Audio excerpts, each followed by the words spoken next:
तपस्या ये कठोर होती ध्रुवंकर जे त्रिलोक समस्ते आतंकित हो पड़ते भगवान के निकट में समस्ते पहुँचुंट गत अध्याय विषय वस्तु जे प्रभु आप शीघ्र जा ध्रुव को वर दिया तेणु देवता मान अनुरोध है भगवान विष्णु आज ये अध्याय पाखे आसी पहुँचिक वर प्रदान करेंगे। नवम अध्याय हरिभूत शिव पाई पितृराज्य राजा होई ध्रुव पाइला ध्रुव पद नवम अध्याय संवाद मैत्रेय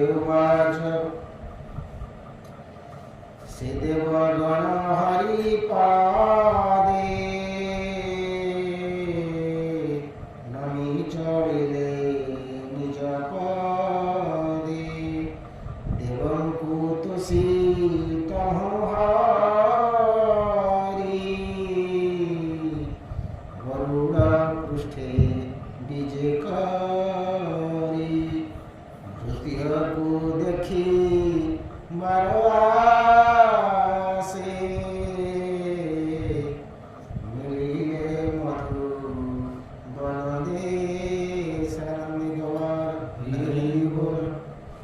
देवता मानकर अनुरोध रक्षा कर भगवान श्रीहरि कौन कले गरुड़ को आवाहन कले गरुड़ पृष्ठ में बसिक आसी जमुना नदी निकटस्थ मधुबन आसी मंत्री ध्रुव पाखे ध्रुव संपूर्ण जगवळे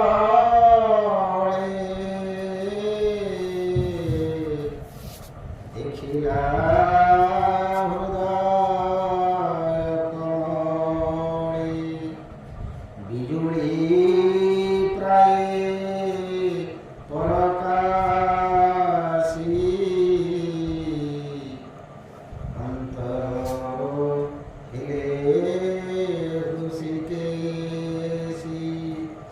ভিতরে দেখি না দেখিলা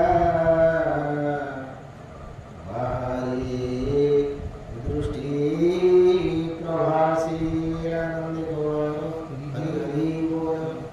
ধ্रुव ध्यानरत अछंती भगवानଙ୍କର ସେହି ସୁନ୍ଦର ନାରାୟଣ ରୂପକୁ ଦର୍ଶନ କରୁଛନ୍ତି। ତାଙ୍କର ଭଗବାନଙ୍କର ପାଦପଦ୍ମରୁ ମସ୍ତକ ପର୍ଯ୍ୟନ୍ତ ତାଙ୍କର ସମସ୍ତ ଅବୟବକୁ ଦର୍ଶନ କରୁଛନ୍ତି। ପୃଥିବୀ ଭଗବାନ କଣ୍ଠି ତାଙ୍କ ହୃଦୟ ପ୍ରଦେଶରେ ଆସିକି ଆବିର୍ଭାବ ହେଲେ ଧ୍ରୁବ ଟିକିଏ ଦେଖିଛନ୍ତି ଯେ ହୃଦୟ ପ୍ରଦେଶରେ ପ୍ରଭୁ ଆସିକି ପହଞ୍ଚି ଗଲେଣି।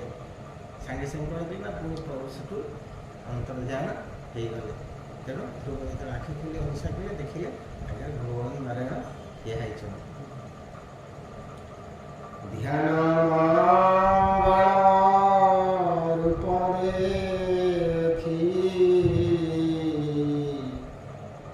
ପିଛାଡ଼ି ନ ପାରି ଦେଖି ସମ୍ଭ୍ରମେ ରାଜବଳା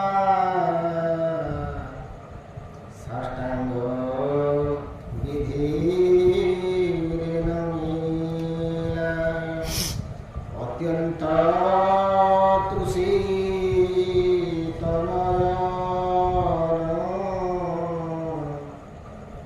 ଲାବଣ୍ୟ ମୃତ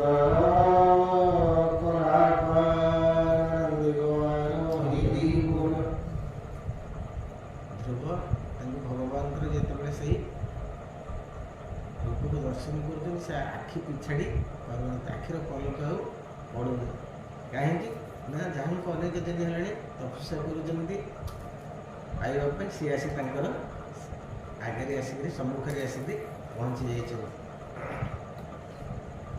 মুখে কি করাই চুম্বন ভুজে কি কলা আলিঙ্গন কৃষ্ণ দর্শন মাত্রে তার হৃদয় প্রকাশে জ্ঞান সার বর্ণনে অদ্ভুত বিষয়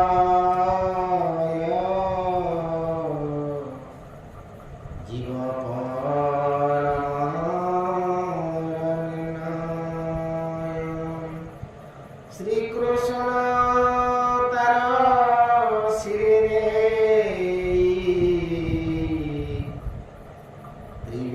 ত্রিবেদময় শঙ্খ ছুঁই কল্যাণ কলে হৃদয় তোর প্রকাশ বাঞ্ছিত জেগি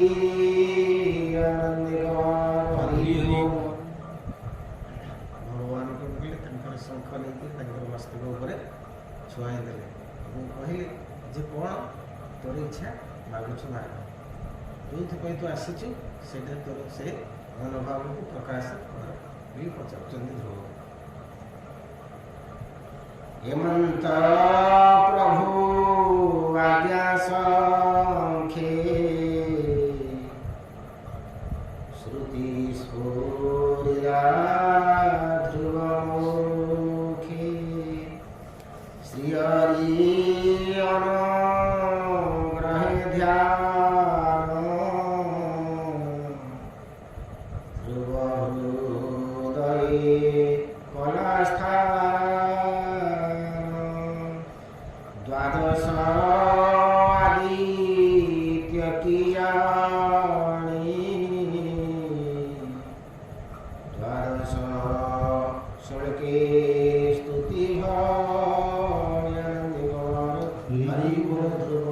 ସେତେବେଳେ ଏମିତି ଇଏ କରୁଥିଲେ ଯେ ଭଗବାନ ଦର୍ଶନ ଦେଇଦେଉଥିଲେ। ଏବେ ଯେଉଁମାନେ ସେମାନଙ୍କର ଭକ୍ତ ଇଏ ସିଏ ଦର୍ଶନ ବି ପାଉନାହାନ୍ତି, କଷ୍ଟ ପାଉଛନ୍ତି ସେମାନେ ବେଶୀ। କହିଲେ ଯେ ଭକ୍ତିର ଆମେ କାହାକୁ ଚିହ୍ନିବା, ଭାଗବତରେ ଆପଣଙ୍କର ଦେଇଛି ଭକ୍ତ ଚିହ୍ନିବା ପରେ ଯେ ଭକ୍ତର ଏଇ ଲକ୍ଷଣ ମାନ ତାଙ୍କର ପ୍ରକାଶ ପାଇବାର ଆବଶ୍ୟକତା ଅଛି। ଅଷ୍ଟ ସାତ୍ଵିକ ଭାବ ତାଙ୍କ ଦେହରେ ଆଗ ପ୍ରକାଶ ପାଇବ, ତାଙ୍କର ଆଗ ଆପଣଙ୍କର ବିଷ୍ଣୁଙ୍କର ଭକ୍ତ ଯୋଉମାନେ ଇଏ କରୁଛନ୍ତି ତାଙ୍କୁ ନିହାତି କରିବ। ଯୋଗ୍ୟତା ପ୍ରାପ୍ତ ନହେଲେ କୌଣସି ଜିନିଷ ଯେକୌଣସି ଜିନିଷ ହବ, ବେଶୀ ପୂଜା ପାଠ କରୁଛି ତାକୁ ବେଶୀ ପୂଜା ପାଠ ହେଲେ କଣ ହବ? ପୂଜା ପାଠଟା ବିଧି ବିଧାନରେ ନୀତି ନିୟମରେ ଏବଂ ସେଇଟା ଆନ୍ତରିକତା ସହକାରେ ହବାର। ସେମିତି କଣ ଇଏ ସବୁ ଯୋଉ ପୁରାଣରେ ଲେଖା ହେଇଛି, ଶୁଣନ୍ତୁ, ଇଏ ପୁରାଣରେ ଯାହା ସବୁ ଲେଖା ହେଇଛି ଇଏ କଳିଯୁଗର ପୁରାଣ ନୁହଁ, ବୁଝିପାରିଲେ କି? ସବୁ ଯାହା ହେଇଛି ସିଷ୍ଟମ ଅନୁସାରେ ହେଇକି ଆସିଛି। ଯୋଉ ଯୁଗରୁ ଯାହା ଆମ ସାମ୍ନା ଦେଖୁଛେ ଯୋଉମାନେ ବେଶୀ ଇଏ କରୁଛନ୍ତି ସେମାନେ ବେଶୀ କଷ୍ଟ। ସେ କଷ୍ଟ ଯୋଉମାନେ ଭଲ ବାଟରେ ଯିବେ ତାଙ୍କୁ କଷ୍ଟ ହିଁ ହବ। ଆରେ ଭଲ ବାଟରେ ଗଲେ ତ କଷ୍ଟ ହବ ଅଟୋମେଟିକ। ଆପଣ ଦେଖନ୍ତୁ, ଅନ୍ୟ ପ୍ରତି ଆପଣଙ୍କର ଭଲ ପାଇବା ଦିଅନ୍ତୁ, ବିଶ୍ୱାସ କରନ୍ତୁ, ତାକୁ ଆପଣ ସାହାଯ୍ୟ କରନ୍ତୁ, ଆପଣଙ୍କୁ କଷ୍ଟ ଆସିବ। କଷ୍ଟ ତ ଆସୁଛି, ଆମେ ତ ଜାଣିଛୁ। ଆପଣ କହିବେ ସେଇଟା ସବୁବେଳେ ତ ଆପଣ ଯୋଉ ଯୁଗରେ ଦେଖନ୍ତୁ ବାସ୍ ଭଲ ଲୋକକୁ ହିଁ କଷ୍ଟ ଆସିବ ନିଶ୍ଚିତ। ଆଉ ସିଏ ବାରମ୍ବାର କଷଟି ପଥରରେ କଷି ହେଇକି ଉତ୍ତୀର୍ଣ୍ଣ ହବ। କହିସିବା କଥାରେ କହିଲି କ'ଣ ଗୋଟେ କହିଲି କ'ଣ ଦେବି କ'ଣ ଗୋଟେ କହୁଥିଲା ମୋର ସେ ଭାଷାଟା ଭଲ କହିଲେ ମନେ ପଡ଼ିବ। ଆଉ ପଢ଼ନ୍ତୁ, ମନେ ପଡ଼ିବ। ନମସ୍ତେ ପ୍ରଭୁ ଭଗବାନ ବ୍ରହ୍ମ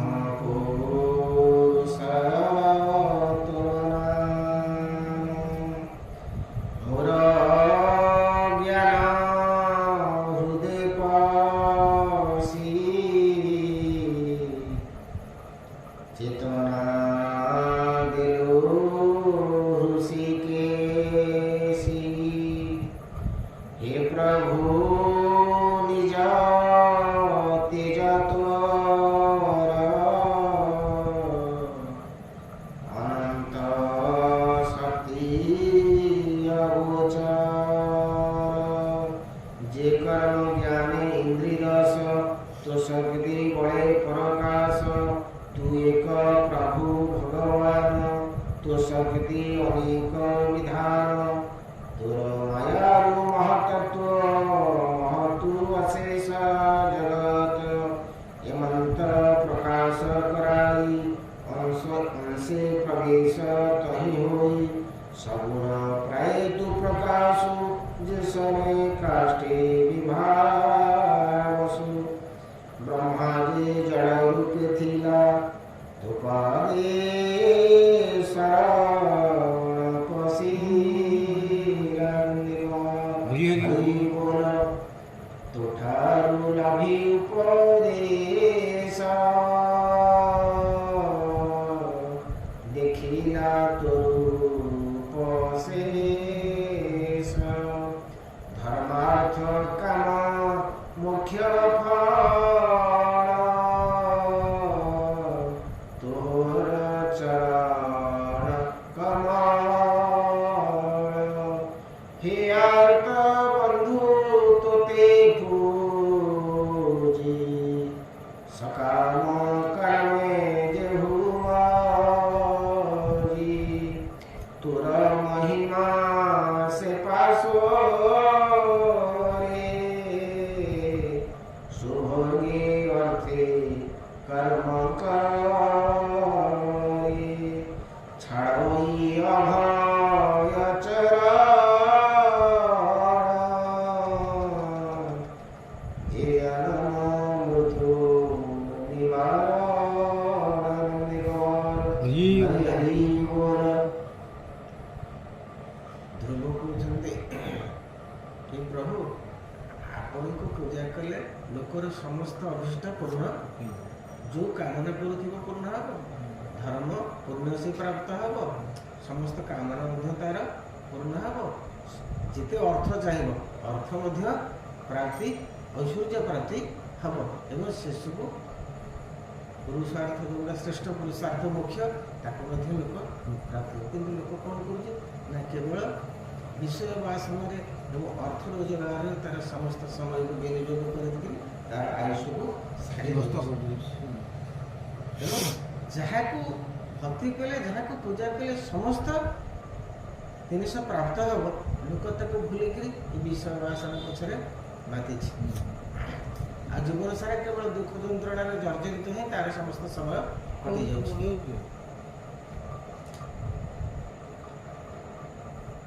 ଛାଡ଼ିୟ ଭୟ ଚରଣ ଯେ ଜନ୍ମ ମୃତ୍ୟୁ ନିବାରଣ। ଅଭୟ କେବଳ ଭଗବାନ ହିଁ ଦେଇପାରିବେ ଆପଣଙ୍କୁ ସମସ୍ତ ବିପଦରୁ ସମସ୍ତ ଦୁଃଖ ଯନ୍ତ୍ରଣାରୁ ସେଇ କେବଳ ହିଁ ଆପଣଙ୍କୁ ମୁକ୍ତ କରିଦେଇପାରିବେ। ତେଣୁ ଲୋକ କ'ଣ କରୁଛି ନା ତାଙ୍କ ଉପରେ ସେତିକି ଭରସା ନାହିଁ କି ବିଶ୍ୱାସ ନାହିଁ କି ତାଙ୍କୁ ସେ ତାକୁ ନାହିଁ କି ତାଙ୍କୁ ଭକ୍ତି କରୁନାହିଁ। କଳ୍ପ ପାଦପ ମୂଳେ ବସି ଅନିତ୍ୟ ଦେହ ସୁଖ ଇଛି। କଳ୍ପ ପାଦପ କଳ୍ପ ବୃକ୍ଷ ତଳେ ଯାହା ତୁମେ କାମନା କରିବ ସମସ୍ତ ଅଭିଷ୍ଟ କରୁନା। ଭଗବାନ ହେଉଛନ୍ତି କଳ୍ପ ବୃକ୍ଷ। ତାଙ୍କରି ପାଖରେ ତୁମେ ରହିକିରି କ'ଣ କରୁଛ ନା ଏ ଦେହଟା କେମିତି ସୁଖ ଭୋଗ କରିବ, ଯେଉଁ ଦେହଟା କି ଅସାର ଏବଂ ବିନାଶଶୀଳ, ଆଜି ଅଛି କାଲି ଯେ ନାହିଁ, ସେଇ ଶରୀର ପାଇଁ ତୁମେ ସମସ୍ତ ଉଦ୍ୟମ କରୁଛ। କିନ୍ତୁ ଆମର ପ୍ରକୃତ ବାସ୍ତବତା ଯେଉଁ ସ୍ୱରୂପ ଜ୍ଞାନ ବା ମୋକ୍ଷ ପାଇଁ ତୁମେ କୌଣସି ପ୍ରକାରର ଚେଷ୍ଟା କର। ତା ଚେଷ୍ଟା କରୁ।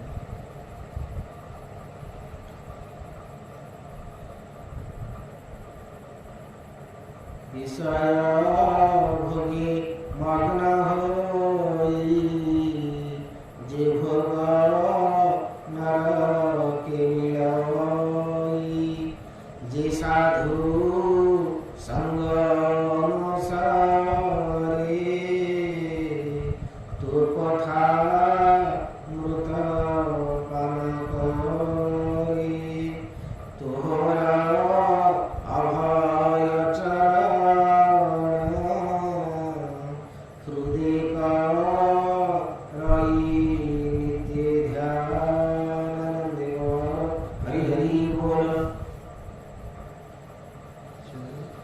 ଭଗବାନଙ୍କୁ ପାଇବା ପାଇଁ ହେଲେ ସବୁବେଳେ ସତ୍ସଙ୍ଗର ଆବଶ୍ୟକତା ରହିଛି। ଏବଂ ସତ୍ସଙ୍ଗରେ କ'ଣ ଆପଣ ପ୍ରାପ୍ତ ହେବେ ନା ସେମାନେ କେବଳ ଭଗବାନଙ୍କ ଲୀଳା, ଭଗବାନଙ୍କର ଗୁଣ, ଭଗବାନଙ୍କର ଯଶ କୀର୍ତ୍ତନ ଛଡ଼ା ଆଉ ତାଙ୍କ ପାଖରୁ ଆପଣ କିଛି ପାଇବେ ନାହିଁ। ତେଣୁ ଆପଣଙ୍କ ମନର ସମସ୍ତ ବିଷ ବାସନା ନଷ୍ଟ ହେଇଯିବ ଏବଂ ଭଗବାନଙ୍କ ପ୍ରତି ଆପଣଙ୍କର ଅହିତିକି ଭକ୍ତି ଜାଗ୍ରତ ହେବ। ସନ୍ଥ ଜଣଙ୍କର ଏତିକି ହେଉଛି ଆପଣ ତାଙ୍କୁ ପ୍ରାପ୍ତ ହେଲେ ଆପଣ ତାଙ୍କ ପ୍ରତି ଏଇଆ ତାଙ୍କୁ ତ ପ୍ରାପ୍ତ ହେବେ। ତୋର ଭୟ ଚରଣ ହୃଦୟ କରି ନିତ୍ୟ ଧ୍ୟାନ, ସେ ସୁଖ ବ୍ରହ୍ମ ପଦେ ନାହିଁ, ସ୍ୱର୍ଗ ଭୋଗତା ତୁଲେ କାହିଁ। ଭଗବାନଙ୍କୁ ଭକ୍ତି କରିବାରେ, ଭଗବାନଙ୍କୁ ଆପଣ ଅର୍ଚ୍ଚନା କରିବାରେ, ବନ୍ଦନା କରିବାରେ, ତାଙ୍କର ସ୍ତୁତି କରିବାରେ କ'ଣ ଆନନ୍ଦ ଅଛି କେବଳ ଅନୁଭବୀ ଯେ କରେ ସେ ଜାଣେ। ସେ ଯେଉଁ ସୁଖ ପ୍ରାପ୍ତ ହୁଏ ସେ ବ୍ରହ୍ମପଦ ପ୍ରାପ୍ତ ହେଲେ ତାକୁ ପାଇପାରିବ ନାହିଁ, କିମ୍ବା ଇନ୍ଦ୍ରପଦ ପ୍ରାପ୍ତି ହେଲେ ମଧ୍ୟ ସେ ସୁଖ ଆନନ୍ଦ ଅନୁଭବ କରିପାରିବ ନାହିଁ।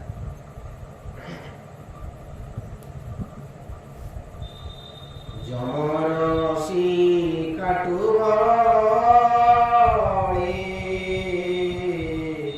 ବିମାନ ଖସି ପଡ଼େ ତଳେ, ଏଣୁ ତ ଭୟ ଚରଣେ ଆଶ୍ରିତ ଯେତେ ସାଧୁଗଣ। ତାଙ୍କ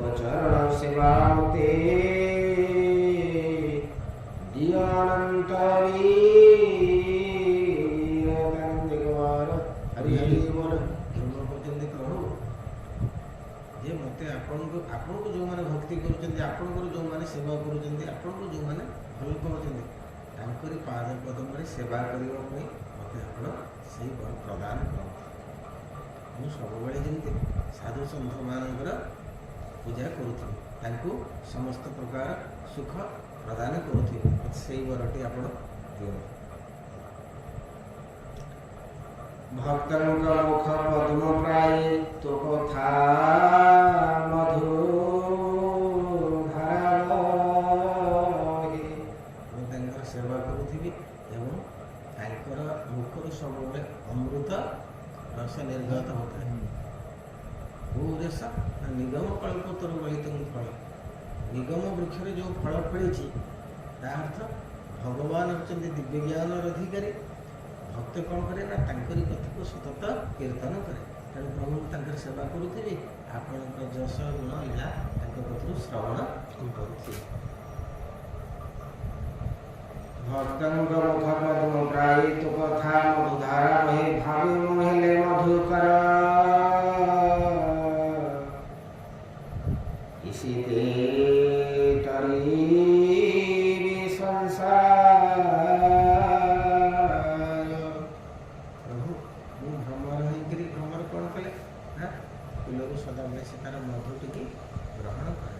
ତେଣୁ ମୁଁ ତାଙ୍କରି ପାଖରୁ ସମସ୍ତ ପ୍ରକାରର ଆପଣଙ୍କ କଥା ମୃତ୍ୟୁ ଗ୍ରହଣ କରିକିରି ମୁଁ ଆନନ୍ଦିତ ହେବି। ଏହି ଗୁଣ ଆପଣ ପ୍ରଦାନ କରନ୍ତୁ। ତୁହର ପାଦ ଯହିଁରେ ପୁରିଛି ସୁଗନ୍ଧ, ତହିଁରେ ମଧୁଲିଟ ପନ୍ତି।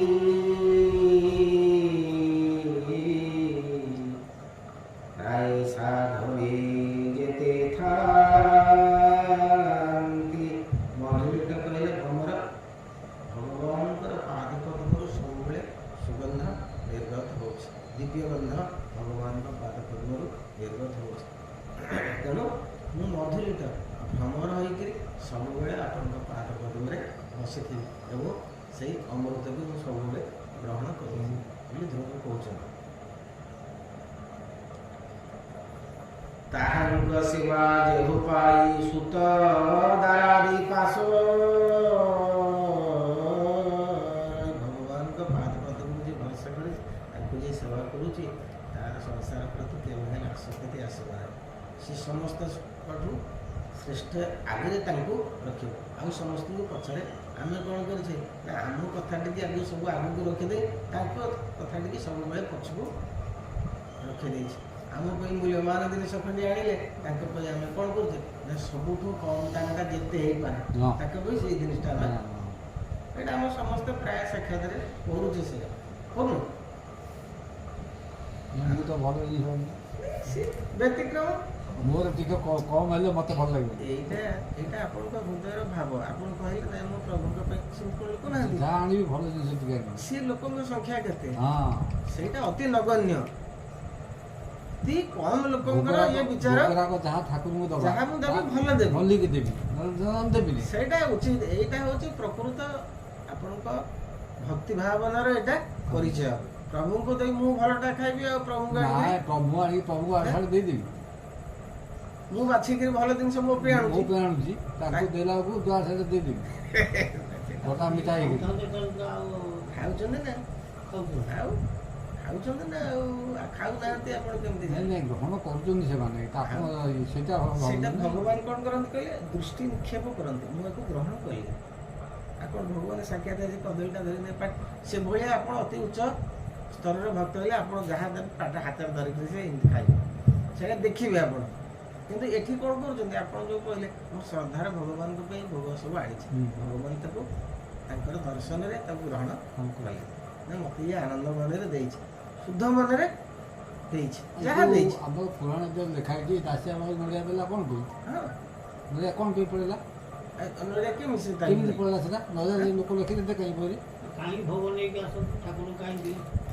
ମୁଁ ଖୁସିରେ ଭୋଗ ଦଉଛନ୍ତି କାହିଁକି ଲୋକ? କେତେ ଲୋକ ଅଲଗା ପ୍ରକାର ଦଉଛନ୍ତି। କାମନା ପ୍ରଭୁ ମୁଁ ଆପଣଙ୍କ କତିରେ ଭୋଗ ନେଇ ମୋର ଇଚ୍ଛାଟି ପୂରଣ କର, ମାନେ ନିଅ ଦିଅ। କିନ୍ତୁ ନାଇଁ ସେମିତି ନୁହଁ। ଠାକୁରଙ୍କୁ ମୁଁ ଦେଲି ଆପଣ ଗ୍ରହଣ କରନ୍ତୁ, ମୋର କ'ଣ ଦବ ନ ଦବ ସେଟା ଅଲଗା। ମୋର ପୁଅ ଝିଅକୁ ଯେମିତି ଆଣି ସବୁ ଜିନିଷ ଦଉଛି, ହଁ, ବାସ୍। ମୁଁ ପ୍ରଭୁଙ୍କୁ ରଖିଛି। ଆଉ ତ ଦେବା ପୂର୍ବରୁ ଆଗେ ବ୍ରାହ୍ମଣ କହୁଛନ୍ତି ମୋ ପୁଅ ନା କହିବୁ ମୋ ନା କହିବୁ ନାଇଁ ନାଇଁ ସେମିତି କୋଉଠି କିଛି ହଉନି। ସେଇଟା କିଏ କରୁଥିବ କରୁଥିବ ଆମେ ଏମିତି ଭୁଲ କରୁଛୁ। ଧାରା ସେଇଟା। ସେଇଟା ଭୁଲ। କାହିଁକି ତମେ ଯଦି ପୁଅ ଝିଅ ପାଇଁ ଗୋଟେ ଆନନ୍ଦରେ ଆଣୁଛ, ପୁଅ ଝିଅ ପାଇଁ କଣ କରୁଛ ନା ପୁଅ ଝିଅ ପାଇଁ ଏଇଟା ଦେବି, ମୋ ପୁଅ ପାଇଁ ଏଇଟା ଦେବି, ଭଲ ଖୁସି ଲାଗିବ। ବାସ୍। ପ୍ରଭୁଙ୍କ ପାଇଁ ସେମିତି ଆଣିବ। ହଁ 100% ଏଇଟା ହଁ। କିଏ ନା ଠିକ, ଏଇଟା କଥା ଯଦି ଗୋଟେ ତମେ ଇଏ ଅଗ୍ନି ଯୋଉ ଇଏ କରୁଛ ଦଉଛ ଏଠିକି ବସୁଛ ଆଗେ କହୁନା ଏ ମୋ ପୁଅ ମୋ ଆ ନା ସେଇ କଥା ହଁ କହୁଛନ୍ତି, କିଏ ମନା କରୁନି କୁହା ହଉଛି, କିଏ ନ କିନ୍ତୁ କହୁଛି। ସେଇଟା ନୀତିଗତ ଜିନିଷ। ନାଇଁ ସେଇଟା ନୁହଁ। ଶୁଣ, ମୁଁ ଗୋଟେ ଜିନିଷ ତମକୁ ଗୋଟେ ମୁଁ ଜିନିଷ ତମେ ମତେ ଦେଲ କି ମୁଁ ତମକୁ ଦେଲି, ତା ପରିବର୍ତ୍ତେ ଯଦି ମୁଁ କହିଲି ଯେ ମୁଁ ତମକୁ ଦେଇଛି ଗୋଟେ ପିଜୁଳି, ମତେ ତମେ ଗୋଟେ ଆମ୍ବ ଦିଅ, କଥାଟା କଣ ହବ? ଭଗବାନଙ୍କୁ ଆମେ ସେଇଆ କରୁଛେ। ଇଏ କଥାଟା ଯେମିତି ଅତି କଷ୍ଟଦାୟକ ଜିନିଷ। ଆରେ ମତେ କଣ ଦେଇଥିଲା ବୋଲି ଗୋଟେ ଆମ୍ବ ଦେଇଥିଲା ବୋଲି ମଦନ ମତେ କହୁଛି ନାଇଁ ଆମ୍ବ ପ୍ରତି ବଦଳରେ ମତେ ଗୋଟେ ପିଜୁଳି। ଏତିକି ନୁହଁ, ଆପଣ ନେଇକି ଗଲେ ସିଏ ଆଗେ ପଚାରେ ତମ ନାଁ ତମ ଗୋତ୍ର ଢାଳୁଛି ନହେଲେ ପଇସା କେମିତି ନେବେ? ସିଏ ବା ସେଇ ରାସ୍ତା କରିକି ଦଉଛନ୍ତି। ଆପଣ ମନ ଖୁସି କେମିତି ହବ? ଶୁଣନ୍ତୁ ନାୟକ ବାବୁ, ଶୁଣନ୍ତୁ ଗୋଟେ କଥା, ଛୋଟିଆ କଥା। ଆପଣ ଗୋଟେ କ'ଣ ବିପତ୍ତି ଆସିଲା, ଦୁଃଖ ଆସିଲା, କେଉଁ ସାଙ୍ଗସାଥି ଯେ ଜଣେଇଲେ ଆପଣ ହାଲକା ହେବେ। ହଁ ମନର ହାଲକାଟା ନାଇଁ, ଟିକେ ନିଶ୍ଚୟ। ଶୁଣନ୍ତୁ, ଧର ମୋତେ କହିଲେ କି ଆଉ କେଉଁ କହିଲେ କି କାହାକୁ କହିଲେ ମୋର ଏମିତି ଏମିତି ହେଇଗଲା, ଇଏ କ'ଣ କଲା ଏ ଲୋକ କିଛି ସମୟ ପରେ ପଳେଇ ଆସିଲା ପରେ ବାହାରକୁ ଆସିଲା, ମୋତେ ଆସି କହିଲା ପଡ଼ିଛି ଖାଲାରେ ପଡ଼ିଛି। ମୁଁ ଏମିତି ସପୋଜ କଥାଟା କହୁଛି, କାଲି ମଦନ ବାବୁ ମୋତେ କହୁଛି ଆଉ ମୁଁ ତାକୁ ନାଇଁ ନାଇଁ ପ୍ରକୃତ ମଣିଷକୁ ମଣିଷ ଏଇଆ କହିଲେ ମଣିଷ ପାଖରେ କହିଦିଏ, କିନ୍ତୁ ଆରି ପାଖରେ ଆସି ଦୁଃଖ ଜଣେଇକି ପଳେଇବୁ ତ ହାଲକା ହେଇଯିବୁ, କାହା ଆଗରେ ସେ କହିବନି, ନା ସେ କାହିଁକି କହିବ? କାହାରି ଆଗରେ କହିବନି। ସେ ତ ମାଲିକ, ସେ କାହିଁକି ମୋ କହିବା କଥା ବୁଝିପାରିଲେ ନା ନାଇଁ କହୁ? ନିଶ୍ଚୟ ନିଶ୍ଚୟ। ଏ କଳି ଯୁଗରେ ଲୋକ ଏମିତି ହଉଛନ୍ତି। ନାଇଁ ଆପଣ ଯାହାକୁ କହିବେ ସେ ଆପଣଙ୍କୁ ସମାଲୋଚନା କରିବ, ସମାଲୋଚନା ଆପଣଙ୍କର ଅହିତ ଚିନ୍ତା ଚିନ୍ତା କରିବ, କରିବ। କିନ୍ତୁ ଏ ପ୍ରଭୁଙ୍କ ପଡ଼ିଛି ପାଖରେ ନା କେଉଁ ପଡ଼ିଛି ପଡ଼ିଛ ନାଇଁ ସେଇଟା ହଉଛି ସେଇଟା ଚିନ୍ତା କରିବା କେତେ ଅପରାଧ। ଖାଲି ଏତିକି ଆସିକି ମୁଁ କହିବି ପ୍ରଭୁ ମୁଁ ଏ ଆମର ମୁଁ ଗରିବ ଲୋକ ଏମିତି ଏମିତି ଅସୁବିଧାରେ ପଡ଼ିଛି, ଆପଣ ମୋତେ ସାହାଯ୍ୟ ସମସ୍ତଙ୍କୁ ଭଲରେ ରଖିଥାନ୍ତୁ, ବାସ୍ କାମ ସରିଲା ମୁଁ ପଳେଇବି। ସିଏ କହିବନି ପଦେ କିଛି, କାହାକୁ କହିବନି, କାହା ରହିବ ସେଇ ପଥର ଦେବ ତ ସିଏ ଶୁଣିବ, ଇଏ ତ ବହୁତ ଭଲ ସୁନ୍ଦର କଥା। ଇଏ ଜିନିଷର ଉପମା କିଛି ନାହିଁ। କିଛି ନାହିଁ। କିନ୍ତୁ ଏଇ ଲୋକ ତମେ ଯେମିତି କହିବ ସେ ଲୋକ ଅତି ଅତି ତମକୁ ଇଏ କରିବେ, କ୍ରିଟିସାଇଜ୍ କରିବେ, କଥା ଏମିତି ହେଲା ସେମିତି ହେଲା, ଭଲ ହେଇଛି ପଡ଼ିଯାଉ ଖାଇବ। ଏମିତି କାମ ନୁହଁ। କାହାର କାହିଁ ଆମେ କାହାକୁ ଦଉଛେ ନଉଛେ ଆମେ କ'ଣ ଆମେ କରିବା? ଜୀବନରେ ଯେତେବେଳେ ଜାଣିନଥିଲେ, ଯେତେବେଳେ ଜାଣିଲେ, ସବୁ ଜାଣିଲେ, ପଢିଲେ, ହଁ। ଶୁଣିଲେ, ବୁଝିଲେ, ତାପରେ ଯାହା ହେଇଛି ଅତୀତକୁ ଆପଣ ଭୁଲି ଯାଆନ୍ତୁ। ଅତୀତ ଫେରିବ ନାହିଁ, ନା ଅତୀତ ଫେରିବ ଯିଏ ନାହିଁ। ପଳେଇଛି ଆମେ ପଳେଇଲା। ଯାହା ଯାହା ଅପରାଧ କରିଛେ ତାଙ୍କ କତିରେ ସମସ୍ତ ପ୍ରାର୍ଥନା କରିକିରି ଆମେ ଫର୍ଦର ଭୁଲ କରିବା ନାହିଁ।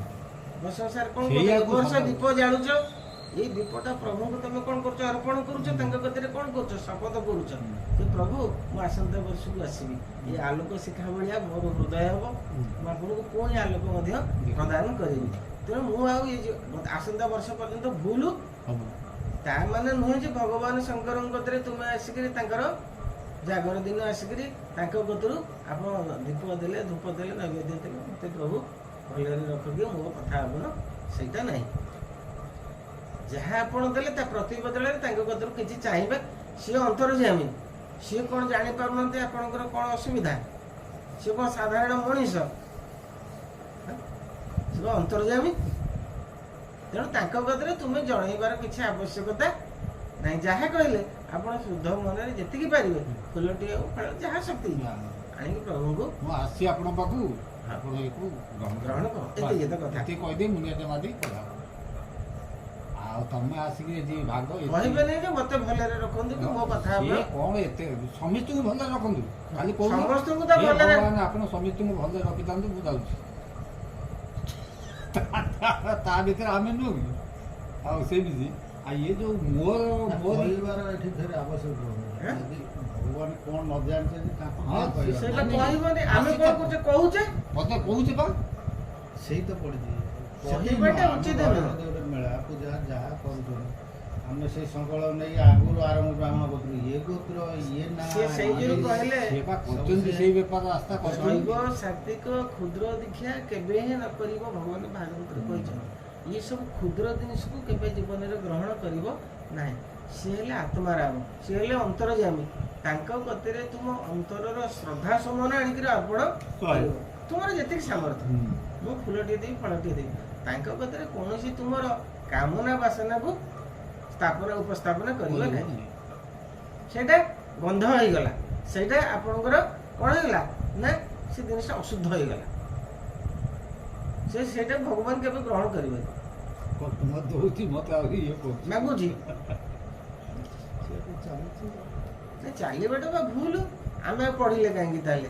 ସିଏ ତ ସେଇଆ କଲେ, ଆମେ ପଢିକରି ସେଇଆ କଲେ କଲେ। ଆଉ ତାହେଲେ ଆମେ ତାଙ୍କଠୁ ବରଂ ବେଶୀ ଅପରାଧୀ ହେଲେ ନାଇଁ କି?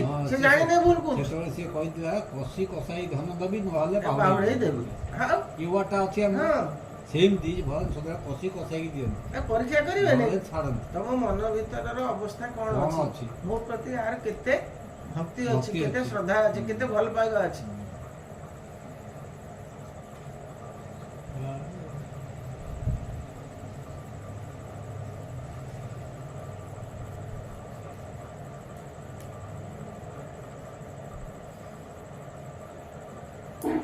ତାହାଙ୍କ ସେବା ଯେହୁ ପାଇ ସୁତଦାରି ପାଶରଇ ନ କରି ନିଜ ଦେହ ଭାବ ଧନ୍ୟ ହିମା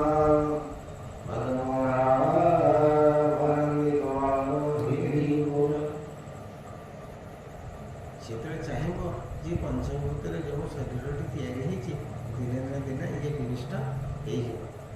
ଆର କୌଣସି ଗ୍ୟାରେଣ୍ଟି ନାହିଁ ଯେ ଇଏ କେତେ ଦିନ ରହିବ। ଏଇ ମୁହୂର୍ତ୍ତରେ ଅଛି, ଏଇ ମୁହୂର୍ତ୍ତରେ ବି ଚାଲି ଯାଇପାରେ।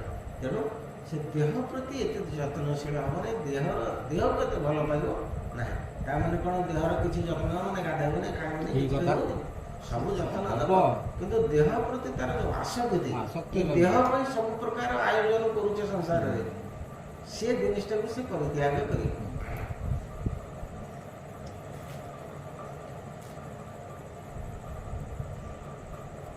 ତ୍ରିଗୁଣ ମହଦହଙ୍କାରେ ଯେ ସ୍ଥୂଳ ସୁଖବାଦୀ ଭେଦରେ ବିରାଟ ସ୍ଥୂଳ ରୂପ ତୋର ଜାଣନ୍ତି ଶାସ୍ତ୍ର ବଳେୟ ତୁ ନିଜ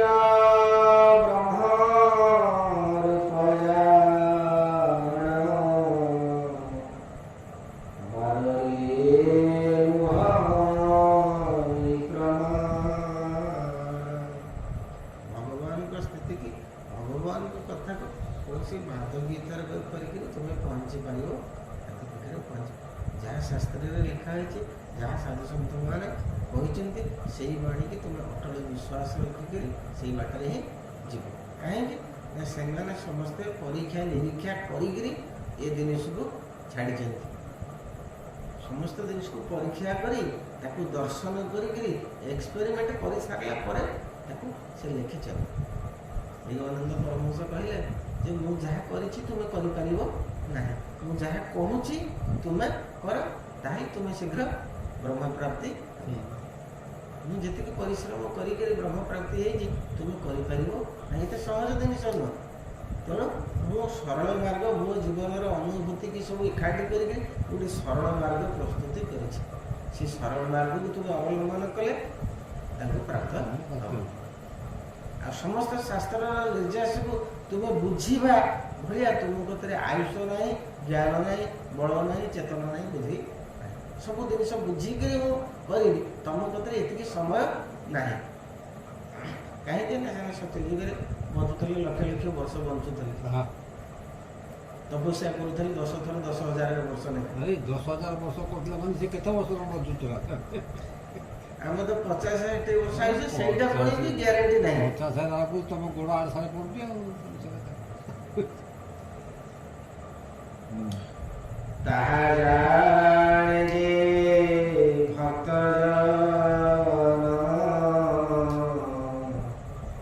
ଜନ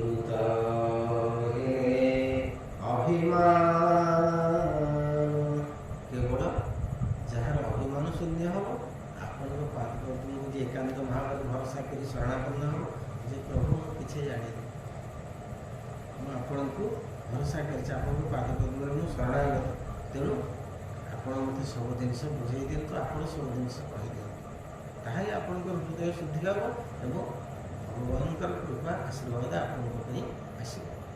ଅଭିମାନ ରଖିଲେ କିଛି ଆସିବନି, କିଛି ପାଇବନି। କାହିଁକି ନା ନମ୍ରନ୍ତି ଗୁଣିନ ଜନ ନମ୍ରନ୍ତି ଫଳିନ ବୃକ୍ଷ, ଯେଉଁ ବୃକ୍ଷ ବହୁତ ଫଳିଛି ସେ ନଇଁ ପଡ଼ିବ, ଆଉ ଯିଏ ବହୁତ ଜ୍ଞାନୀ ଗୁଣି ସେ ସଦାବେଳେ ନମ୍ର ଏବଂ ଧୀର। ଯିଏ ମୁଣ୍ଡ ଟେକିଲା ହବ ନାହିଁ, ସେଟା ଅହଙ୍କାରର ପ୍ରତୀକ। ତୋ କୃପା ବଳେ ମହାବାହୁ ଆସଙ୍ଗେ ମୋର ସଙ୍ଗେ। ମୋତେ ଏତିକି ଆପଣ ଦୟା କରନ୍ତୁ, ଏଇଭଳିଆ ଲୋକଙ୍କ ସହିତ ମୁଁ ସଦାବେଳେ ଯେମିତି ସାଥି ହେଉଥିଲି। ଅଳ୍ପନ୍ତେ ଅଖିଳ ଭୁବନ ତୁ ଗର୍ଭେ ରଖି ଭଗବାନ ଅନନ୍ତ ଶଯ୍ୟାରେ ନିଦ୍ରିତ ରାଭିରୋ ସ୍ୱର୍ଣ୍ଣ ପଦ୍ମଜାତ ସେ ପଦ୍ମେ ବ୍ରହ୍ମାର ସମ୍ଭବ। ନମସ୍ତେ ନାରାୟଣ ଦେବ ତୁ ନିତ୍ୟ ମୁକ୍ତିକ ଶୁଦ୍ଧ ରୂପୀ ଆତ୍ମା ପୁରୁଷ ସର୍ବବ୍ୟାପୀ ତୁ ତିନି ଗୁଣ ଅଧୀଶ୍ୱର ଆଦି ପୁରୁଷ ନିର୍ବିକାର ତୁ ବୁଦ୍ଧି ସାକ୍ଷୀ ନିରଞ୍ଜନ ସକଳ ଯଜ୍ଞ ଅଧିଷ୍ଠାନ ସୃଷ୍ଟି ପାଳନ ସଂହାରଣ ତୁ ଜୀବ ଠାରୁ ବିଲକ୍ଷଣ ଏ ବିଦ୍ୟା ଆଦି ନାନା ଶକ୍ତି ଉଦ୍ଭବ ତୁଠାରୁ ହୁଅନ୍ତି ବିଶ୍ୱଭାବନ ବିଶ୍ୱରୂପ କେବଳ ଆନନ୍ଦ ସ୍ୱରୂପ ଅନାଦି ଅଖଣ୍ଡ ଅନନ୍ତ ଶରଣୀ ରଘୁନାଥ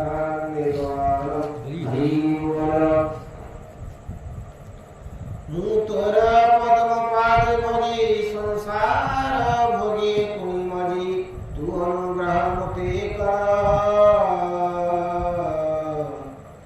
ବାଳକ ପ୍ରାୟ ରକ୍ଷା କର ଦେବର ଯେମିତି ପିତା ମାତା ତାର ବାଳକଙ୍କୁ ସବୁବେଳେ ମାତା ପିତା ସୁରକ୍ଷା ଦିଅନ୍ତି, ସେମିତି ଆପଣ ମୋତେ ସଦାବେଳେ ସୁରକ୍ଷା ବଳୟ ଭିତରେ ରଖିବେ। କାଳେ ମନ କେତେବେଳେ ପୁଣି ଦିଗଭ୍ରଷ୍ଟ ହେଇଯିବ, ପଥଭ୍ରଷ୍ଟ ହେଇଯିବ, ମନରେ ଭ୍ରମ ସୃଷ୍ଟି ହେବ। ତେଣୁ ଯେମିତି ପିତାମାତା ତାଙ୍କର ବାଳକକୁ ରଖନ୍ତି ସୁରକ୍ଷାରେ, ଆପଣ ସେମିତି ସଦାବେଳେ ମୋ ଉପରେ ଆପଣ ସୁରକ୍ଷାରେ ନଜରରେ ରଖିବେ। ମୈତ୍ରେୟ ଉବାଚ ହେମନ୍ତ ବହୁବିଧ ସ୍ତୁତି ସଂକଳ୍ପ ଚିତେ ଧ୍ରୁବ ଚିନ୍ତି ନିବିଡ଼ ଭକ୍ତି ଭାବେ ପୁଣି ଦର୍ଶନ କରି ହେଲା ତୁନି ତା ଭକ୍ତି ଭାବ ସ୍ତୁତି ଶୁଣି ହସି ବୋଲନ୍ତି ଚକ୍ରପାଣି ଶ୍ରୀ ଭଗବାନ ଉବାଚ ଧ୍ରୁବ ତୁହର ସଂକଳ୍ପିତ ଯାହା ମୁଁ ଜାଣେ ତୁରଚିତ ତୁତେ ମୁଁ ଦେବି ଏହୁ ବର ବ୍ରହ୍ମା ଇନ୍ଦ୍ରଙ୍କୁ ଅନୁଚରାନନ୍ଦେ କୁମାର ହରି ବୋଲ। ତୁ ଯାହା କଳ୍ପନା କରିକିରି ଏଠିକି ଆସିଛୁ ତପସ୍ୟା କରିବା ପାଇଁ, ମୁଁ ତୋର ମନ କଥା ଜାଣିଛି, ତେଣୁ ମୁଁ ତୋତେ ସେଇ ବର ଦେବି ଯାହା ବ୍ରହ୍ମା ଏବଂ ଇନ୍ଦ୍ର ମଧ୍ୟ ପ୍ରାପ୍ତ ହେଇନାହାନ୍ତି। ଗ୍ରହ ନକ୍ଷତ୍ର ଚକ୍ରପନ୍ତି ଜ୍ୟୋତିଷ ଚକ୍ର ପରିସ୍ଥିତି ଯେମନ୍ତ ପରିବର୍ଦ୍ଧଗଣ ମେରିରେ ହୁଅନ୍ତି ବନ୍ଧନ ତେହ୍ନେ ଜ୍ୟୋତିଷ ଚକ୍ରେ ବସି ଭ୍ରମ ଅଛନ୍ତି କଳ୍ପବାସୀ। ଗୋଟିଏ କଳ୍ପ ପର୍ଯ୍ୟନ୍ତ ଯେତେବେଳେ ମହାପ୍ରଳୟ ହୁଏ, ତାର କେନ୍ଦ୍ରବିନ୍ଦୁ ଜ୍ୟୋତିଷ ଚକ୍ରର ମଧ୍ୟରେ ଅବସ୍ଥାନ କରିଛି, ମୁଁ ତୋତେ ସେଇଠି ନେଇକରି ସ୍ଥାନ ଦେବି ସେଇଠି ତତେ ରଖିବି। ବ୍ରହ୍ମଚଣ୍ଡୀ କାଳବାସୀ ତ୍ରୈଲୋକ୍ୟ ପ୍ରଳୟର କାଳେ ସେ ସ୍ଥାନ ରହେ ସୁନିଶ୍ଚୟ। ସମସ୍ତ ସଂସାର ଯେତେବେଳେ ମହାପ୍ରଳୟ ହୁଏ ସେ ସ୍ଥାନକୁ ପ୍ରଳୟ ହ୍ରାସ କରି କଶ୍ୟପ ଧର୍ମଜୀ ପାଳକ ଶୁକ୍ରଜୀ ସାତ ଋଷି ଲୋକ ସେ ନବ ଗ୍ରହ ତାରାଗଣ ଭ୍ରମନ୍ତି କରି ପ୍ରଦକ୍ଷିଣ। ସମସ୍ତ ଗ୍ରହ ନକ୍ଷତ୍ର ଯାହାର ଚାରି ପାଖରେ ପରିଭ୍ରମଣ କରୁଛନ୍ତି, ପ୍ରଦକ୍ଷିଣ କରୁଛନ୍ତି। ସେ ଧ୍ରୁବ ଲୋକ ଦେଲି ତୋତେ ତହିଁ ତୁ ବସିବୁ ନିଶ୍ଚିନ୍ତେ। ଜରା ମରଣ ତୃଷା ক্ষুধা ତହିଁରେ ନାହିଁ ଭଗବାଧା। ତୁ ବାର୍ଦ୍ଧକ୍ୟ ହବ ନାହିଁ, ଏତେ ଜରା ଗ୍ରାସ କରିବ ନାହିଁ, ଏତେ ক্ষুধা ହବ ନାହିଁ, ଏତେ ତୃଷା ଆଉ କ'ଣ ଦରକାର? ଚତୁର୍ଥୀ ତ ହେଲା ଭଲ ଆଉ ଏମିତି ପୂର୍ଣ୍ଣ ଯୌବନ ଥିବ, ଜରା ହବ ନାହିଁ, ମୃତ୍ୟୁ ହବ ନାହିଁ, ଜନ୍ମ ହବ ନାହିଁ, ଭୋକ ଲାଗିବ ନାହିଁ, ଶୋଷ ଲାଗିବ। ଆଉ କ'ଣ ଆରାମରେ ବସିଲା। ଆଉ କ'ଣ ସଂସାରରେ ଆଗୁଆ ବଡ଼ ଆଉ କି ବଡ଼ ଦୁଃଖଟା ତ ହେଲେ କିଏ ଆପଣଙ୍କୁ ଦେବ? କ'ଣ ଦେବ?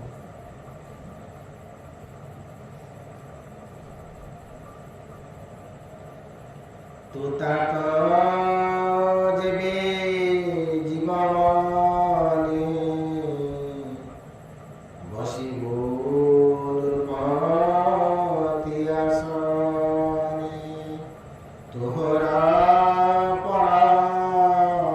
ପରମାୟୁଷ ସତୀଶ ସହସ୍ର ନିରୋଗ ଦେহে ଭୋଗରୁଚି सोते जे को बागंजी।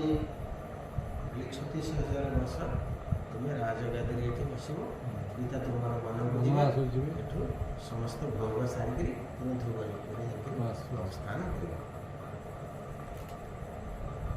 उत्तम तोर सान घात माने भइब प्राण हत सब कहले। उत्तम जीव कोन बुझिबो से सियाडे मरिबो। देखो से कोन से दिन से जानि थला ପରିହାସ କରୁଥିଲା ଯେ ପିତା କୋଳକୁ ନ ଦେଲେ ମୋତେ କୋଳରେ ବସେଇଛନ୍ତି। ଯେଉଁ ଆନନ୍ଦ ଉତ୍ଫୁଲ୍ଲିତ ସେ ଜିନିଷ ରହିବ କି? ଗର୍ବ ଅହଙ୍କାର ଯେଉଁ ଜିନିଷ ହୁଏ ସେ ଜିନିଷ କେବେ ରୁହେ ନା। ତେଣୁ ଭଗବାନ କହିଲେ ଉତ୍ତମର ମୃତ୍ୟୁ ଯୋଗ ଅଛି, ଉତ୍ତମ ମୃତ୍ୟୁ ହବ ନାହିଁ।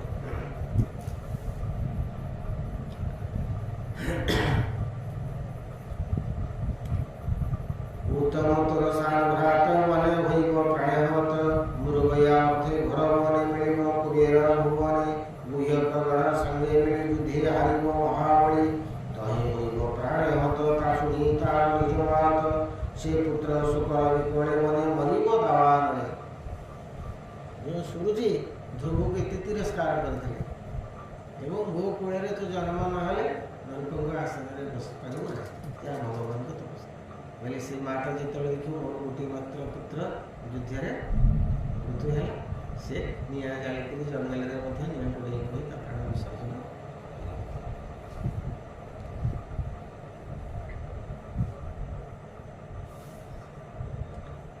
ତୁ ମୋତେ ଯଜ୍ଞେ କରି ପୂଜା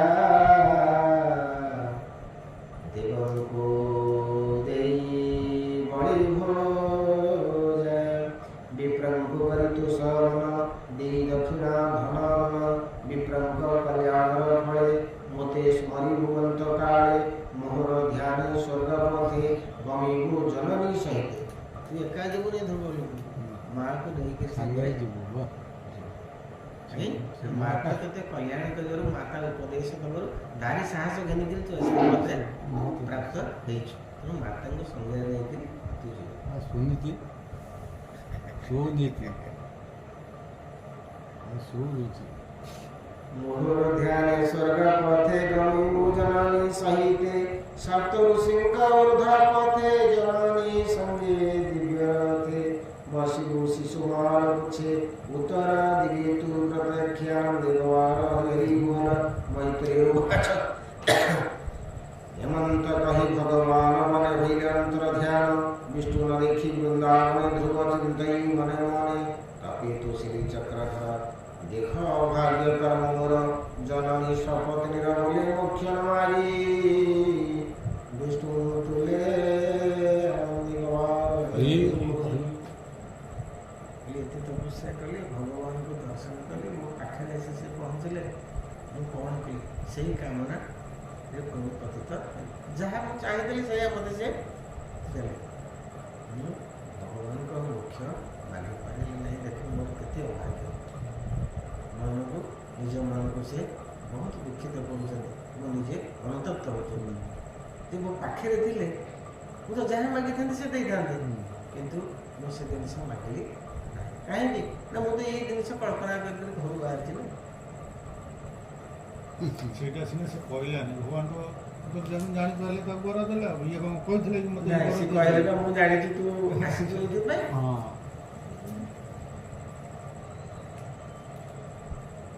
ଜନନୀ ଶପଥନିର ବୋଲେ ମୁଖ୍ୟ ନମାରି ବିଷ୍ଣୁ ତୁଲେ ଲଭେ ଧ୍ରୁବ ଅଧିକାର ଅଧିକ ଏଇ ଜୀବନ। ମୁଁ ସେ ଅଧିକାର କ'ଣ ମିଳିବ? କିଛି ନାହିଁ, କ'ଣ କରିବି? ମୁଁ ସବୁଠୁ ଲୋକରେ ବସେଇଲି ଇନ୍ଦ୍ର ବ୍ରହ୍ମା ମଧ୍ୟ ସେ ଯାକ ଦାୟିତ୍ୱ। ସବୁ ମୋ ପ୍ରାର୍ଥନା ସବୁ ଜିନିଷ କିନ୍ତୁ ମୁଁ ପ୍ରଭୁ ତ ଏଇଟା ବି କି ପ୍ରାର୍ଥନା ନା ତେଣୁ ନିଜକୁ ଧିକାର କରୁଛନ୍ତି।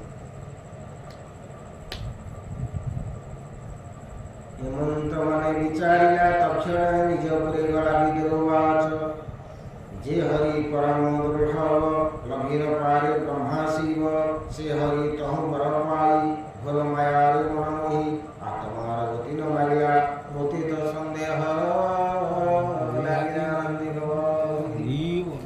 ବିଦୁର ପଚାରୁଛନ୍ତି ମୈତ୍ରେୟ ଏତେ ତପସ୍ୟା କଲା ଭଲ ମନ୍ଦ କଲା ଏତେ କଲା ଆତ୍ମାର ଗତି ମୁଖ୍ୟ ମାଗିଲାନି ଏଇ ସେଇ ଫୁଲ ମାଗିଲା ପଦ ପଦବୀରେ ସବୁ ଦେଇଦେଲେ। ପ୍ରତିଷ୍ଠିତ ହେଲା କାହିଁକି ଏ କଥା ଧ୍ରୁବ କଲେ ମୋତେ ସେଇଟା ଆପଣ ପରିଷ୍କାର ଭାବରେ କୁହନ୍ତୁ।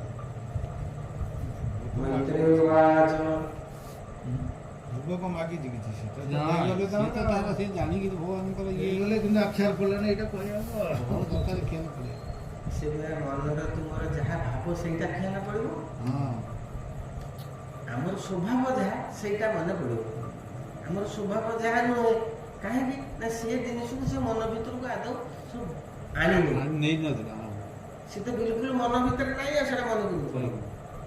ନାଇଁ ନାଇଁ ଏଇଟା କ'ଣ ସେ ମନରେ ସେ ତ କହିଦେଇଥାନ୍ତା ଖୋଲା ଯେତେବେଳେ ଭଗବାନ ବର ମାଗିଲେ ତ ସିଧା ମାଗି ଦେଇଥାନ୍ତା ମୋତେ ଏମିତି ମା କରିଛି ଏଇଆ ଦିଅ ସିଏ ତ ସେ ବର କିଛି ସେଗୁଡ଼ା ଗୋଟେ ମାଗିନି କଥା ସିଏ କହିଛନ୍ତି ତାଙ୍କରି କଥାରେ କଥା। ସେ କହିଲେ ତୁମେ ତ ଏଇଆ କଳ୍ପନା କରି ଘରୁ ଆସିଛ ନା ତେଣୁ ତୁମେ ଯାହା ପାଇଁ ଆସିକି ଘର ତପସ୍ୟା କରିଛ ତୁମର ସେଇ ଅଭିଷ୍ଟ ଜିନିଷକୁ ମୁଁ ପୂର୍ଣ୍ଣ କରିବି। ମୈତ୍ରେୟବାଚ ମାତୃ ଶପଥନେ ବାକ୍ୟ ସରେ ମର୍ମ ଭେଦିଲା ତା ହୃଦରେ ମୁକ୍ତି ନ ମାଗିଛି ବିଷ୍ଣୁ ପାଶେ ପଛେ ତା ପିଲା ଦୁଃଖ ତ୍ରାସେ। ହେଲେ ମାର ଯୋଉ ଶପଥନି ବାକ୍ୟ ସରେ ମାରୁ ତାକୁ ଏଇଭଳିଆ ଭର୍ସନା କଲେ ତାକୁ ଦୁର୍ବ୍ୟବହାର କଲେ ସେଇ କଥାଟା ତା ମନ ଭିତରେ ବହୁତ ପ୍ରଭାବିତ ତାକୁ କଲା ଏବଂ ସେଇ କଥାଟା ପାଇଁ ସେ ଚିନ୍ତାରେ ଯାଇକରି ବସିଲା ଯେ ନା ମୁଁ ଯେମିତି ହଉ ପିତା କୋଳରେ ବା ନୃପ ଆସନରେ ମୁଁ ବସିବି ଏଇ କଥା ଚିନ୍ତା କରିକରି ଧ୍ରୁବ ଯାଇଛି। ଧ୍ରୁବବାଚ ସାନନ୍ଦ ଆଦି ଯୋଗୀ ଜନି ଅଷ୍ଟାଙ୍ଗ ଯୋଗ ଅଭ୍ୟାସନେ ନିଶ୍ଚଳ ଧ୍ୟାନ ନୀତି ଚିନ୍ତି ଯେ ପଦ ଲଘିନ ପାରନ୍ତି ସେ ପଦ ହସ୍ତୁ ପକାଇଲି ଦେଖ ଭାଗ୍ୟ କର୍ମ କରି ପୁଣି ମନକୁ ଠିକ କଳ୍ପ କଳ୍ପ ବସି ତପସ୍ୟା କରି ଭଗବାନଙ୍କୁ ପ୍ରାପ୍ତ ହେଉନାହାନ୍ତି ମୋ ହାତରେ ପାଇକିରି ତାକୁ ଛାଡ଼ିଦେଲି। ସେ ପଦ ହସ୍ତୁ ପକାଇଲି ଦେଖ ଭାଗ୍ୟ କର୍ମ କଲି କଳ୍ପ ପାଦବ ଛାୟା ତେରି ନିରାଶ ପଥେ ଚକ୍ଷୁ ବୁଝି ଧାଇଲି ତୃଷିତ ବଦନେ ଧିକ ଏ ମୋହ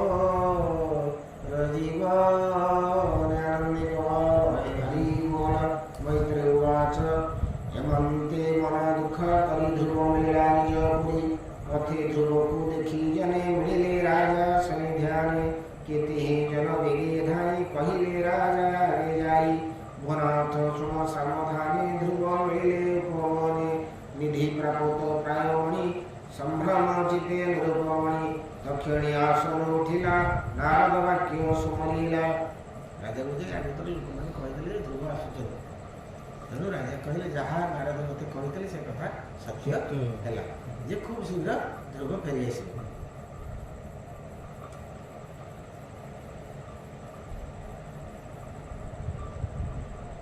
ଆନନ୍ଦ ସାଗରେ ବୁଡ଼ିଲା ଚାର କଣ୍ଠରେ ହାର ଦେଲା। ସୁବର୍ଣ୍ଣ ପରିଚ୍ଛଦ ରଥେ ବେଗେ ଚଳିଲା ରାଜପଥି। ସଙ୍ଗେ ବ୍ରାହ୍ମଣ କୁଳବୃଦ୍ଧ ଯେ ଜ୍ଞାନ୍ତି କୁଟୁମ୍ବ ସୁହୃଦ। ଅମାତ୍ୟ ମନ୍ତ୍ରୀ କୁଳ ଯେତେ ଧାଇଲେ ବାଦ୍ୟ ରାଗ ଗୀତେ। ସୁନୀତି ସୁରୁଚି ସହିତେ ନାନା অলঙ্কার ভূষিতে। সুবর্ণ শিবিকা বহি উত্তম পুত্র ସାଙ୍ଗରେ ସୂର୍ଯ୍ୟ ମଧ୍ୟ ଉତ୍ତମକୁ ସାଙ୍ଗରେ ନେଇ ଯାଇଛନ୍ତି ଧ୍ରୁବକୁ ଅଭ୍ୟର୍ଥନା ଜଣାଇବା ପାଇଁ ସ୍ୱାଗତ କରିବା। ଧ୍ରୁବକୁ ଦେଖି ଉପମରେ ଆନନ୍ଦେ ବିସ୍ମିତ ଲୋଚନେ ରଥୁ ଓହ୍ଲାଇ ରାଜା ବେଗେ ଆନନ୍ଦେ ପୁତ୍ର ରାଜେ ପୁତ୍ରକୁ ଆଲିଙ୍ଗନ କଲା। ଜୀର୍ଣ୍ଣ ଶେଷ କନ୍ୟା ସେ ଧ୍ରୁବ ବିଷ୍ଣୁ ଅଙ୍ଗ ସଙ୍ଗେ ଅଶେଷ ତୀର୍ଥ ଆରଙ୍ଗି। ଆଘ୍ରାଣ କରି ସିଂହ ଦେଶେ ହୃଦୟ ଲଗାଇ ଅତି ଦୋଷେ। ମୁଣ୍ଡେ ସିଞ୍ଚିଲା ସୁରୁବାରି ହୃଦয়ে ପୁଣ ପୁଣ ଧରି। ପିତା ଚରଣେ ଧ୍ରୁବ ନମି ବାଳ ସ୍ୱଭାବେ ପଥଶ୍ରମୀ। ରାଜା କଳାବ୍ରତ କରି ଧାର ଧାର ଲୁହ ତାଙ୍କ ଆଖିରୁ ଗାଳି ପକାଉଛନ୍ତି ଧ୍ରୁବ ଉପରେ। ଧ୍ରୁବ ମଧ୍ୟ ତାଙ୍କ ପାଦ ତଳେ ରାଜାଙ୍କୁ ପାଦ ତଳେ ପଡ଼ି ପ୍ରଣାମ କରୁଛନ୍ତି। ସୁରୁଚି ସୁନୀତି ଚରଣେ ଧ୍ରୁବ ନମିଲା ତତକ୍ଷଣେ ଜନନୀ ପୁତ୍ର ମୁଖ ଛାଇ ହରସ କୃପା ଯିବ କହି। ସୁରୁଚି ଧ୍ରୁବେ ଧରି କୋଳେ ଚୁମ୍ବନ ଦେଲା ସୁଖ ଭୋଳେ। ସୁନୀତି ପୁତ୍ର କୋଳେ ଧରି ହୃଦୟରେ ବହି କ୍ଷୀରବାରି। ସୁରୁଚି ମଧ୍ୟ ଧ୍ରୁବଙ୍କୁ ଧରିକରି କୋଳରେ ବସେଇକରି ତାଙ୍କୁ ମଧ୍ୟ ଚୁମ୍ବନ ଦେଲେ। ଜନେ କରନ୍ତି ଜୟବାଣୀ ଧ୍ରୁବଙ୍କୁ ଘେରି ରୂପାମଣି ମିଳିଲେ ନିଜ ପରିହାସି। ଧ୍ରୁବ ମହିମା ପରଶଂସି ଧ୍ରୁବ ପ୍ରବେଶେ ପୁରଜନେ। ଆନନ୍ଦେ ଯାହା ଭୁବନେ ଉତ୍ସବ ଅନେକ ପ୍ରକାରେ। ପ୍ରଦୀପ ପୂର୍ଣ୍ଣ କୁମ୍ଭଦ୍ୱାରେ ପ୍ରାଚୀର ଟାଳି ସಮೇତେ। ଚିତ୍ର ପ୍ରତିମା ରତ୍ନକାନ୍ତେ ତୃଣଲମ୍ବାଇ ଗୃହମଣ୍ଡେ। ଚନ୍ଦନ ଛେରା ରାଜଦାଣ୍ଡେ ସ୍ୱଭାବେ ପ୍ରିୟ ବ୍ରତପୁର। କିଏ ବା ଦେବା ପଟାନ୍ତର ସକଳ ପୁରନାରୀ ବୃନ୍ଦେ। ଧ୍ରୁବକୁ ଦେଖିଲା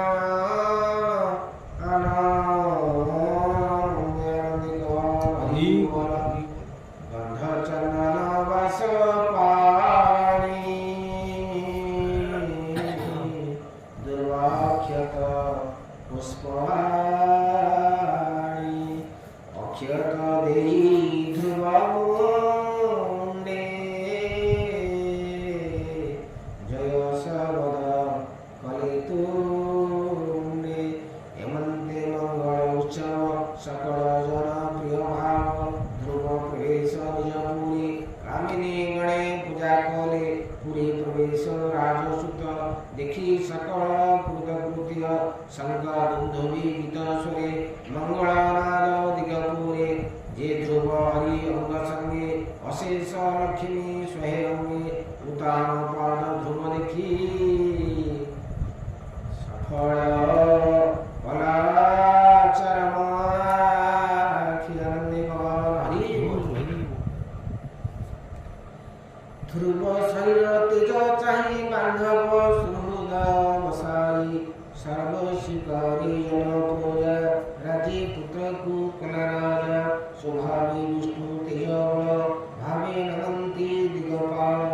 ଏ ଭୂମି ତଳେ ଯେତେ ରାଜା ଧ୍ରୁବ ଚରଣେ କଲେ ପୂଜା। ଆନନ୍ଦିକ ବାର ହରି ଚକ୍ରବର୍ତ୍ତୀ ସମ୍ରାଟ ଉତ୍ତାନପାଳ। ତେଣୁ ସମସ୍ତେ ତାଙ୍କର ସ୍ଥିର କରିକିରି ଧ୍ରୁବଙ୍କୁ ରାଜା କରିଦେଲେ।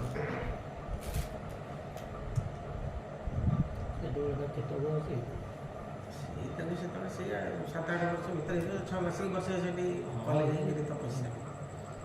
ଆଉ ସେଇ 8-10 ବର୍ଷ ଭିତରେ ସେତେବେଳେ ଆମର 8-10 ବର୍ଷର ପିଲାଟିଏ ବର୍ତ୍ତମାନ ଆମର କଳି ଯୁଗରେ ଯେତିକି ତାଙ୍କର ସତ୍ୟ ଯୁଗରେ ତାଙ୍କର ସବୁ ଆଉ ଅଧିକା ଥିଲା ନା? ବଡ଼ ବଡ଼ ଥିଲେ ସବୁ। ଆହୁରି ଉଚ୍ଚତା ଉଚ୍ଚତା ସେତେବେଳେ ଥିଲା ଥିଲା। କେତେ ହାତେ ବର୍ତ୍ତମାନ 3.5 ହାତେ ଆପଣ ଛୋଟିଆ ଛୁଆ ସମସ୍ତଙ୍କ ହାତରେ। ବସେଇ ଦେଉଥିଲେ। ତେଣୁ ଦ୍ୱାପର ଯୁଗରେ ଥିଲା 7 ହାତେ 10 ହାତ ଅଧେ ଥିଲା ତାର ସେ 3.5 ହାତ ଥିଲା 15-20 ହାତେ ସେ ଥିଲେ ସତ୍ୟ ଯୁଗର ଇଏ ଛୋଟ ଲୋକ କହିଲେ ଯେ 7 ବର୍ଷର କହିଲେ ନାହିଁ ଏମିତି ଆମ ଆଉ ବଡ଼ ଲୋକ ବି ସେ ହେଇଯାଇଥିଲେ ସେତିକି ବର୍ଷରେ। ତପସ୍ୟା କେତେ ଦିନ ସେ କରୁଥିଲେ? ତପସ୍ୟା ବୋଧେ 6 ମାସ ନା 8 ମାସ ଭଳିଆ କରିଛନ୍ତି। 7 ଦିନ ତ ବର ପାଇଥିଲେ। 7 ଦିନ 7 ଦିନ ବୋଲେ ସେଟା କେତେ କିଏ ତାଙ୍କର ସେ ମାସରେ ହିସାବ କରିବ ଆମେ କହିପାରିବା କିନ୍ତୁ ଆମେ ଜାଣିବାରେ ସେ ଲେଖା ହେଇଛି 7 ଦିନରେ ବର ପାଇଛନ୍ତି। ସେଇ ବା ଗୋଟେ ପୁରାଣରେ ଲେଖା ହେଇଛି 7 ଦିନ ଯେତେବେଳେ ବର ପାଇଲେ ସେ ଭଗବାନଙ୍କ ହାତକୁ ଇଏ ଧଇଲା ଧ୍ରୁବ କହିଲେ ଆପଣ ଆସନ୍ତୁ ଏ ଯେଉଁ ଋଷି ଶୃଙ୍ଗମାନେ ସବୁ ବସିକି ଓଁକାର ଖାଲି ଶବ୍ଦ ଶୁଣୁଛି ଧୂଆଁ ବାହାରିଲାଣି ଆପଣ ତା ପାଇଁ କ'ଣ କରୁଛନ୍ତି ମୋତେ 7 ଦିନେ ଆପଣ ବର ଦେଇଦେବେ। ଆଉ ସେ ତ ତାଙ୍କ ଇଏ ଥିଲା ଷ୍ଟୋରିଟା ଗୋଟେ ତାକୁ ସେ ପୁରା ଷ୍ଟୋରି କରି ତାକୁ ନେଇ ଦେଖେଇଥିଲେ ତା ହାଡ଼ ଗୋଡ଼ କହିଲେ ଦେଖ ଏଇ ତ୍ରିଶୂଳ ପର୍ବତରେ ସବୁ ଯାକ ହାଡ଼ ଗୋଡ଼ ମୁଁ ରଖିଛି ତୋର ଏତିକି ବର୍ଷ ମୋତେ ତପସ୍ୟା କରିଥିଲି। ଦେଖନ୍ତୁ ସେମିତି ଅଛି ବୋଲ ବୈରାଗ୍ୟ ବିଧି ଚିନ୍ତି ମନି ରାଜା ତକ୍ଷଣେ ଗଲେ ବନେ ସେ ଧ୍ରୁବ ଚରଣ କମଳେ ସୁଜନେ ଧ୍ୟାନ ବଳେ ରାଜା ସନ୍ନ୍ୟାସୀ ବନକୁ ଚାଲିଗଲେ। ଯାର ସ୍ମରଣେ ପାପନା ସେ ନିର୍ମଳ ଜ୍ଞାନ ପରକାଶେ ଚତୁର୍ଥ ସ୍କନ୍ଧେ ଭାଗବତ ମହିଳା ବିନ୍ଦ ଜଗନ୍ନାଥ ଭାରତୀ ବୋଲ ଇତି ଶ୍ରୀମଦ ଭାଗବତେ ମହାପୁରାଣେ ପରମହଂସ ସଂହିତାୟା ଚତୁର୍ଥ ସ୍କନ୍ଧେ ଧ୍ରୁବରାଜ୍ୟାଭିଷେକ ବର୍ଣ୍ଣନା ନବମ ଅଧ୍ୟାୟାନନ୍ଦେ ହରି ବୋଲ ଦଶମୋଧ୍ୟାୟ ଯକ୍ଷ ମାରନ୍ତି ନିଜ ଭାଇ ଧ୍ରୁବ କାକୁଡ଼ି ଯାଇ ରଣେ ତାହାଙ୍କୁ କଳାହତ ଦଶମ ଅଧ୍ୟାୟ ଚୈତନ୍ୟ ଦେବର ହରି ବୋଲ। ଇଏ ପୁଅ ଉତ୍ତମ ଯିବ ପ୍ରଥମେ ଆଗ ଯିବ ଯୁଦ୍ଧ କରିବାକୁ ତାପରେ ମଲା ପରେ ମଲା ପରେ ଯିବେ ତା ଭାଇର ଭବିଷ୍ୟତ ସିଏ ବି ଯିବ ଯେ ଧ୍ରୁବ ବି ଯିବ ପଛରେ ପଚାର ଯିବ ସେ କହିବ ଭାଇ ଇଏ କରିଦେଇଛି ସେ ତ ସେ ମତ ତାଙ୍କ ଲାଗୁ ମନ ନାହିଁ ଭାବ ନାହିଁ ତା ନା ମନ ଭାଇ ଭାବ କିଛି ସେ ନାହିଁ ଇଏ ସିନା କିଛି କହିଥିଲା କ୍ଷତି ପହଞ୍ଚୁ ବୋଲି ଭରି ବଳିଛି ନାମ କହିବି 8ଟା ଗଲେ ହରେ କୃଷ୍ଣ ହରେ କୃଷ୍ଣ କୃଷ୍ଣ କୃଷ୍ଣ ହରେ ହରେ ହରେ ରାମ ରାମ ରାମ ହରେ ହରେ ହରେ କୃଷ୍ଣ କୃଷ୍ଣ କୃଷ୍ଣ କୃଷ୍ଣ ହରେ ହରେ ହରେ ରାମ ରାମ ହରେ ହରେ ହରେ କୃଷ୍ଣ କୃଷ୍ଣ କୃଷ୍ଣ ହରେ ହରେ ହରେ ରାମ ରାମ ହରେ ହରେ ହରେ କୃଷ୍ଣ କୃଷ୍ଣ କୃଷ୍ଣ ହରେ ହରେ ହରେ ରାମ ରାମ ହରେ ହରେ ହରେ କୃଷ୍ଣ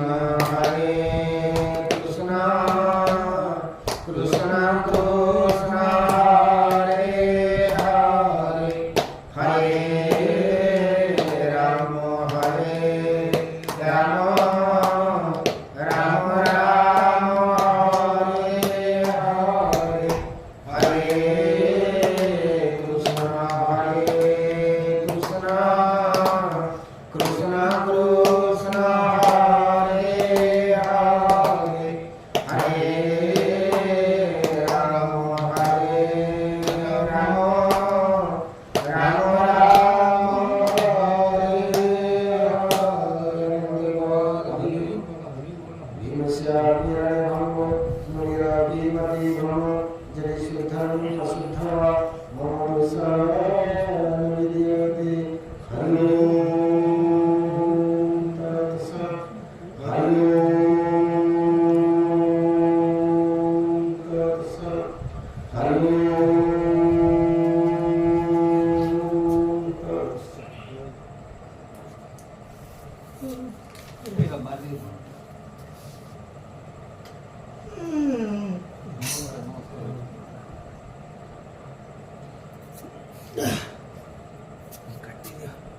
କାଟିଦେବି ସେଇଟା କାଟିଦେ ଏଇଟା ଏଇଟା ଆଗେ କାଟିଦେ ଆରେ